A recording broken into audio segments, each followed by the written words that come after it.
Alright guys, it's Dokkan time again, and we have another how to build video for the World Tournament Goku and the Power Awakened, or commonly known as Orange Piccolo, units. Now once again, as a reminder, as always, this is a video more engineered towards newer players and people that have not had the units before.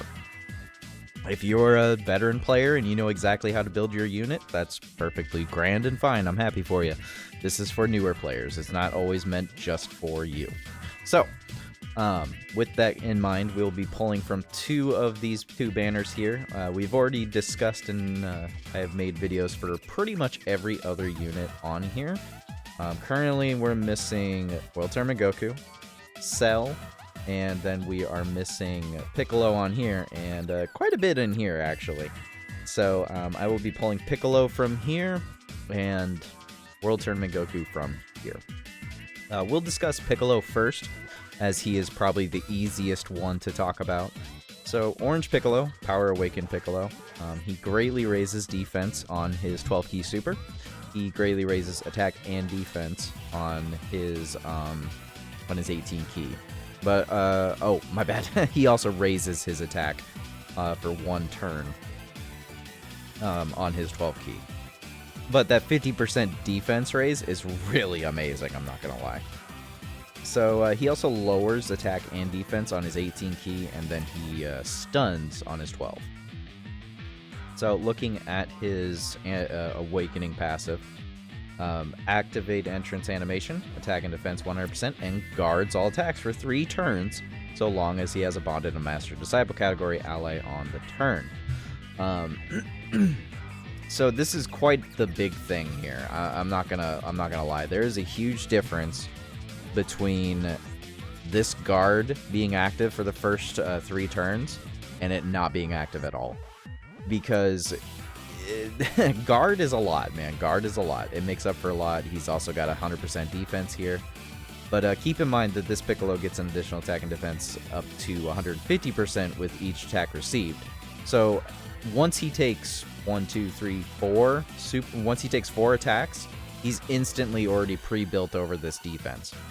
Just keep in mind that you're losing 100% defenses and the guard after the 3rd turn. So if you start having this Piccolo on turn 1, he'll have this on turn 3, but then he will lose it come turn 5 once he comes onto the field. So you got to make sure he's fully built up, and maybe, I mean, he is still good enough to be in slot 1, but I would highly suggest maybe a slot 2 or even floating him off just to make sure that he's getting additional supers in. So all allies get key +2 once he's received an attack. He has damage reduced by 20%. He gets an additional key +1 for every key sphere he obtains. He's got attack and defense 150. If your HP is 30% or less, and you receive an attack 7 or more times in battle, you'll get a Senzu Bean effect, which is fantastic. Plus, he gets an additional 30% damage reduction. It's very unlikely that you'll actually get this off. I mean, it's very unlikely that it'll really proc, unfortunately. But when it does, it's actually very good. So now keep in mind, just by looking at his own passive, he doesn't have built-in additional. He doesn't have built-in additional into his normal passive. But let's take a look at his Orange Piccolo status. His Orange Piccolo status, yes. He has receive an additional key +2 per key sphere obtained, and he launches an additional attack that has a 30% chance of becoming a super attack. So that means that he can super attack twice on his Orange Piccolo form.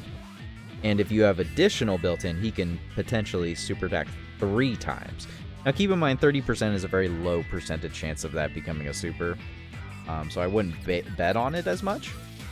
But keeping that in mind, he doesn't have anything else in here. He's a very good tank, and you might be thinking, okay, maybe I should go additional. Well, that's one way to build him. But let's see here. Does he have anything in his? No, he has recovery, but he doesn't have any built-in crit or anything like that. So the way that most people will build this unit is to build him over his Orange Piccolo point. So when he goes Orange Piccolo, you're obviously invulnerable to damage. He's greatly raising his attack. He's massively raising his attack on 18. Which is 100% boost, by the way. So if you get his 18 key off and then he 12 key supers afterwards on his additional, he's just doing massive amounts of damage. It's just it's so good. Most people will build him crit, full crit. They are going to go full crit for this boy. And they do it so that they can take advantage of the additional supers that you could potentially get. The common theme is that if you have the chance to additional super, any other additional supers kind of just, it's technically giving you, it's a weird thing, but you basically have a slightly better chance of additional supering based on your hidden potential if he's already having built-in additionals. So most people will build him full crit to maximize the damage in the Orange Piccolo state so that you're not taking any damage and you're just doing loads of damage. That is one build that majority of players will always tell you to choose, is go full crit with this guy. Just go full crit. But as I said, he doesn't have built-in additional in his normal state. It's only in his Orange Piccolo state. So most people will tell you to go full crit. Now, I don't think it's ever going to happen, and one day it might happen. Eventually, one day you might be going for the full additional and then full dodge build, but I don't think the game will live long enough to see that this Orange Piccolo is just not going to be good enough defensively to warrant that he needs a whole extra additional instead of maximizing on crit. Because this dude hits pretty dang hard too. So I would not really suggest either of those. I would suggest going full crit and then putting the rest into his additional. That's what my choice and decision of what you should be building this Orange Piccolo for is. Full crit, put the rest into additional. You, of course, can put a little dodge into him, but, I mean, he doesn't need it, in my opinion. You know, everyone throws in a 3 dodge every now and again, but I just built this guy full crit and then put a good, healthy amount of additional, and he destroys everything. But anyways, let's move on to the next unit, which is the most controversial, and that would be this World Tournament Goku here. This TEQ World Tournament Goku is very good. He's possibly got one of the best leader skills in the game because it's Earthbred Fighters. Earthbred Fighters is a very large sum of units. So he's used very, very greatly. He has a very good amount of the like card base, whatever you want to call it, the units in the game can be on this guy's team. So he greatly raises attack on his 12 key super. He only has the 12 key. He's a true TUR. And he's lowering attack every time he supers.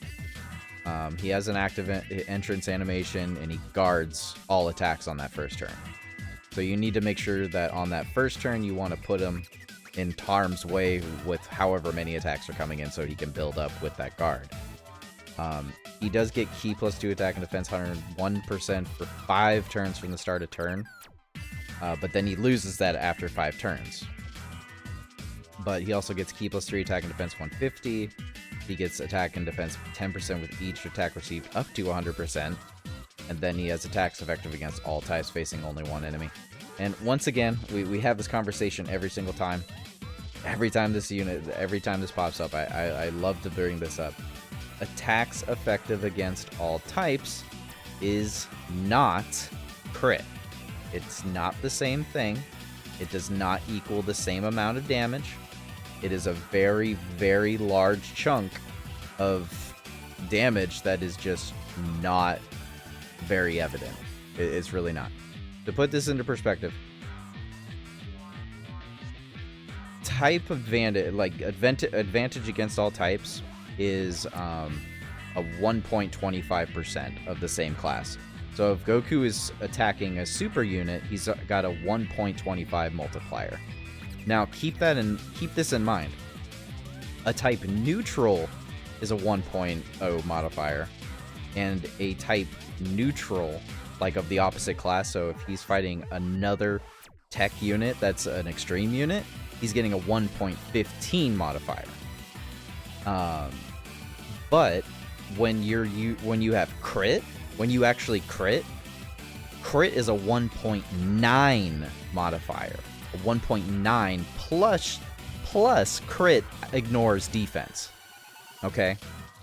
So when I say you do a lot more damage with crit, I mean you do a lot more damage with crit. So you can build this guy in a couple ways, and it's entirely up to you. I'm going to give you two different builds. And it's entirely up to you how you want to build them. He has high chance of nullifying Ki Blast Supers directed at him, so that's 50% chance to do that. He also has a 50% chance to guard all attacks. And he has additionals built in, has a 70% chance to becoming a super tech for 4 turns when guard is activated. So, unfortunately, we have no recognition of how when guard is activated. I really wish we did, because in this case we could know when we're getting additional supers right off the bat. But basically, before he gets his standby mode off, he can potentially, he can do 3 super attacks in a turn, potentially, before standby. But he also gets an additional defense plus 20% whenever guard is activated, up to 100%. So every single time his guard is activated, he gets an additional plus 20 defense, up to 100, which is very good. But once again, we have no idea when guard is actually activated, so we can't effectively keep track of it. We have plus an additional attack and defense 150%, and launches additional super attack and guards all attacks when starting from the turn in which the revival skill or an ally's revival skill is activated. So once this procs, he's just godly. He can additional super once, twice.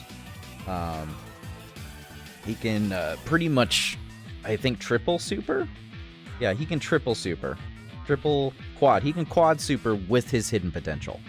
That's quite a bit of extra damage. And if you gave him crit, holy crap, man. If he crit 4 additionals and they all crit, dang, that would be insane. But you got to get the crit off. So he does have the standby mode.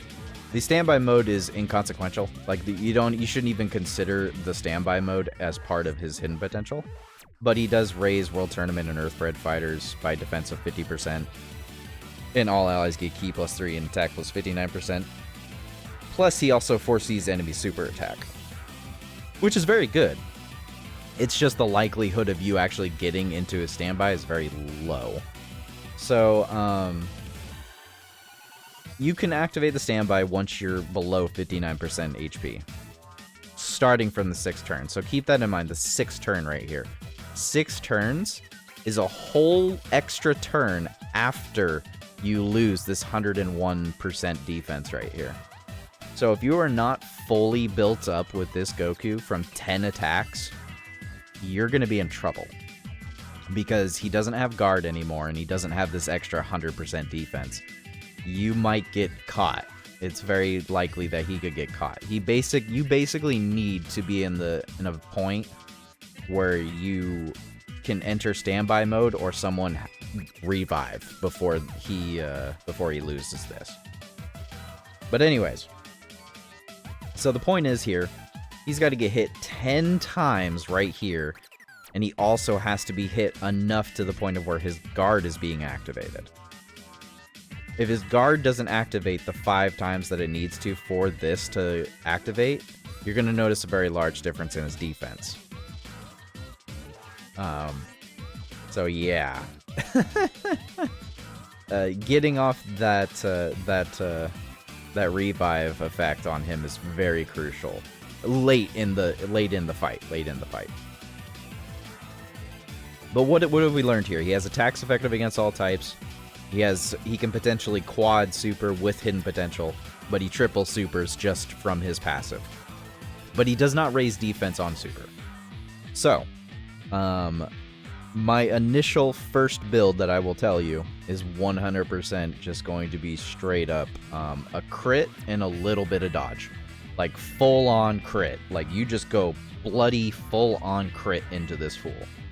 Like, you just give him nothing but crit. Like 30 crit and give him like 6 dodge. Like 6 dodge. There's another build, and we'll discuss the other build, but the reasoning for the critical primarily build is because he's already triple supering. So, I mean, you have 3 super attacks that can go off at any point in time. That's a lot of super attacks. And even if you decide to, instead of going for a little bit of the dodge, you could very well instead just go on with giving him a little bit more additional, in fact. And I would say that's almost a better choice to do, is to give him a little bit more additional to make up for a couple things. But yeah, that means he could quad super, which is fantastic. He could quad super from that additional. But personally, my personal usage is giving him full crit and then a little bit of dodge. So that way, I'm doing immense amounts of damage, and I'm able to actually dodge on a very unlikely chance.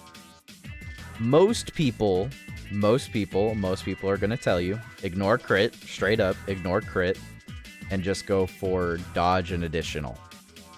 Now, if you decide to go with this build over the crit build, I would highly suggest that you focus more into additional, just to make sure you're doing more damage or you're lowering attack more often. Because at the end of the day, this Goku still needs to get hit a lot. And I do mean quite a bit. There will be scenarios where if you have too much dodge and you dodge normals and you're not getting your defense built up and you don't dodge a super attack that's coming right at you, you're gonna get killed and it's gonna suck. Because keep in mind, no matter what, even if you go for a full dodge build on this boy, he still only has a maximum of like 25% chance to dodge. 25. That's flipping 4 quarters and hoping one of them will end up on... Actually, it's not even flipping 4 quarters. It's literally flipping a 1 quarter out of 4 quarters and hoping that you'll get a dodge. It's not likely that you'll get the dodge on the super. When it does happen, it's fantastic, but my point is that I would rather take those build up on defense, because this boy can hit easily 1 million defense before he wears out on 5 turns. Before the 5-turn wear out, he could be at 1 million defense. Once he gets his revive effect off, he's hitting 1 million defense, or at least 800k defense, which is quite a bit, especially with guard. Like, he doesn't need to dodge at that point. He really doesn't. And the only thing you want to do at that point is just you want to tank and then you want to do damage, which is why I suggest going for the critical build more so. But at the end of the day, this is the most popular build that you'll see, is that people are going to go more for the additional and then dodge, or vice versa. Personally, my personal choice is full crit and then put the remaining amount into dodge. Give him like 6 dodge. That's my personal build. But primarily people are going to go for additional and dodge. So, anyways, guys, that is my suggestion for the World Tournament Goku, is to go for the crit and dodge build. And then if you do not like the crit idea, and you want to stick with just the attacks effective against all types, which is fine, then you can definitely go for the additional build or the dodge build. That's entirely up to you. But I suggest you pick one of the two. It's either you go full crit or you go full additional. One of those two. One of those two. And as far as Piccolo goes, Piccolo, in my personal opinion, needs to be a full crit build right now. You can give him a little bit of additional. You can give the boy a little bit additional. There's nothing wrong with a little bit additional. But I don't think he really needs the dodge as of right now. As of right now, I don't think the dodge is mandatory or necessary. I personally have him with a good amount of like 25 plus crit, and then I give him the rest in additional. Because that extra additional defense will give me a lot more than a single dodge will, primarily most of the time. And especially it'll help out in his Orange Piccolo state. So, but anyways, guys, I hope that helped you decide on what you were going to do for this Orange Piccolo and World Tournament Goku. Let me know what build you go with, and I hope you have a good day and a good night.